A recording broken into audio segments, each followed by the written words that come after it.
Smash like. Alright, well that's a big sigh of relief. I put the second coat on and now you can see that it's blending in nicely. You can see where it's wet, of course. But you don't see those giant white marks flowing through the first coat of paint as we did before. So I'm happy with the results here. Hopefully that dries the same color or a similar color. I probably actually should go over this part here with the roller and just kind of blend it in just in case it doesn't quite match. And that way at least I'll have half a wall that looks the same. Although I think we're putting a big dresser back there anyway. But yeah, I think I'm going to do that. I'm going to take the remnants of the roller here, which I use a plastic shopping bag to put the roller in temporarily so that if something like this comes up I can take it out again and use it real quick.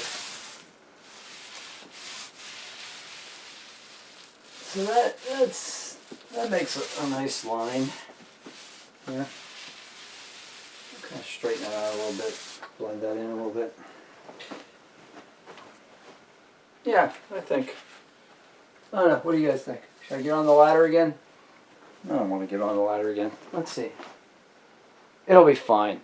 And if it's not, I have a little bit of paint left. So I'm going to go ahead and reclaim this into a kimchi jar that my beloved always likes to save those little glass kimchi jars. For what? I have no idea, but I'm using it for this paint now.